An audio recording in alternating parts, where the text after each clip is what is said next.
ತಾಲೂಕು ಕಚೇರಿಯಲ್ಲಿ ಕ್ರಾಂತಿಕಾರಿ ಬದಲಾವಣೆ. ಜನಸ್ನೇಹಿ ಆಡಳಿತಕ್ಕೆ ತಹಶೀಲ್ದಾರ್ ಸುಧೀಂದ್ರ ಮಹತ್ವದ ಕ್ರಮ. ಶ್ರೀನಿವಾಸಪುರ ತಾಲೂಕು ಕಚೇರಿಯಲ್ಲಿ ಕೆಲಸಗಳು ವಿಳಂಬವಾಗುತ್ತಿವೆ ಮತ್ತು ಸಿಬ್ಬಂದಿ ಸರಿಯಾಗಿ ಸ್ಪಂದಿಸುತ್ತಿಲ್ಲ ಎಂಬ ಸಾರ್ವಜನಿಕರ ದೂರುಗಳಿಗೆ ತಹಶೀಲ್ದಾರ್ ಸುಧೀಂದ್ರ ಅವರು ಫುಲ್ ಸ್ಟಾಪ್ ಇಟ್ಟಿದ್ದಾರೆ. ಕಚೇರಿ ವ್ಯವಸ್ಥೆಯನ್ನು ಸರಿಪಡಿಸಲು ಹಾಗೂ ಪಾರದರ್ಶಕ ಆಡಳಿತ ನೀಡಲು 10 ಹೊಸ ಕ್ರಮಗಳನ್ನು ಜಾರಿಗೆ ತಂದಿದ್ದಾರೆ. ಸಾರ್ವಜನಿಕರ ಅಹವಾಲುಗಳನ್ನು ಆಲಿಸಲು ಒಬ್ಬ ಅಧಿಕಾರಿಯನ್ನು ಪ್ರತ್ಯೇಕವಾಗಿ ನಿಯೋಜಿಸಲಾಗುತ್ತಿದೆ.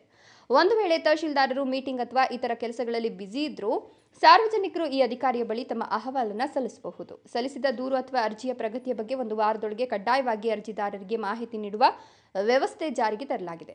ಕಚೇರಿ ಅಲೆದಾಟ ತಪ್ಪಿಸಲು ಸಾರ್ವಜನಿಕರು ನೇರವಾಗಿ ತಹಶೀಲ್ದಾರರನ್ನು ವಾಟ್ಸ್ಆಪ್ ಮೂಲಕ ಸಂಪರ್ಕಿಸಿ ತಮ್ಮ ಸಮಸ್ಯೆಗಳನ್ನು ಹಂಚಿಕೊಳ್ಳಲು ಮುಕ್ತ ಅವಕಾಶ ಕಲ್ಪಿಸಲಾಗಿದೆ. ಬಾಕಿ ಇರುವ ಕಡತಗಳನ್ನು ವಿಲೇವಾರಿ ಮಾಡಲು ಮತ್ತು ಸಾರ್ವಜನಿಕರಿಗೆ ಸಕಾಲದಲ್ಲಿ ಸೇವೆ ಒದಗಿಸಲು ಸಿಬ್ಬಂದಿಗಳು ಅಗತ್ಯ ಬಿದ್ದರೆ ಹೆಚ್ಚಿನ ಸಮಯ ಕೆಲಸ ಮಾಡಲು ಸೂಚಿಸಲಾಗಿದೆ. ಯಾವುದೇ ಕಾರಣಕ್ಕೂ ಸಾರ್ವಜನಿಕರಿಗೆ ತೊಂದರೆಯಾಗಬಾರದು ಅನ್ನೋದು ನಮ್ಮ ಗುರಿ. ಈ ಎಲ್ಲ ವ್ಯವಸ್ಥೆಗಳ ನಂತರವೂ ಸಮಸ್ಯೆ ಬಗೆಹರಿದಿದ್ರೆ ಸಾರ್ವಜನಿಕರು ನೇರವಾಗಿ ನನ್ನನ್ನು ಭೇಟಿ ಮಾಡಬಹುದು. ತಹಶೀಲ್ದಾರರ ಈ ಕಠಿಣ ಹಾಗೂ ಜನಸ್ನೇಹಿ ನಿರ್ಧಾರಕ್ಕೆ ಸಾರ್ವಜನಿಕ ವಲಯದಲ್ಲಿ ವ್ಯಾಪಕ ಪ್ರಶಂಸೆ ವ್ಯಕ್ತವಾಗಿದೆ. ಇದರಿಂದಾಗಿ ಸರ್ಕಾರಿ ಕಚೇರಿಗಳಲ್ಲಿನ ಭ್ರಷ್ಟಾಚಾರ ಮತ್ತು ವಿಳಂಬ ನೀತಿಗೆ ದೊಡ್ಡ ಮಟ್ಟದ ಬ್ರೇಕ್ ಬೀಳುವ ನಿರೀಕ್ಷೆ ಇದೆ.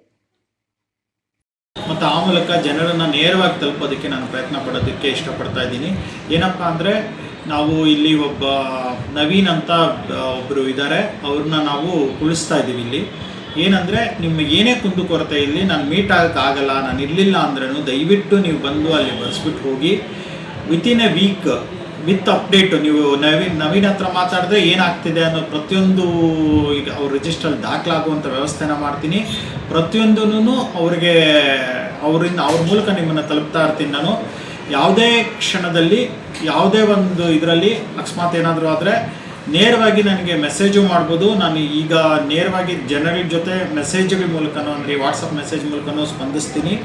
ಯಾವುದೇ ಕಾರಣಕ್ಕೂ ಶ್ರೀನಿವಾಸಪುರದ ತಾಲೂಕಿನ ಎಲ್ಲ ಜನತೆಗಳಿಗೆ ಈ ಕಚೇರಿಯಿಂದ ಏನು ಸೌಲಭ್ಯಗಳು ಸಿಗಬೇಕು ಅದು ಸೌಲಭ್ಯಗಳು ಸಿಗುವಂತೆ ಪ್ರಯತ್ನ ಪಡೋಣ.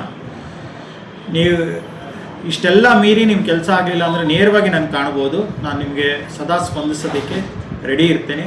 ಅದಕ್ಕೋಸ್ಕರ ಎಕ್ಸ್ಟ್ರಾ ಅವರ್ಸ್ ವರ್ಕ್ ಮಾಡೋಣ, ಏನೆಲ್ಲ ಮಾಡ್ಬೋದು ಎಲ್ಲ ಮಾಡೋಣ. Thank you very much.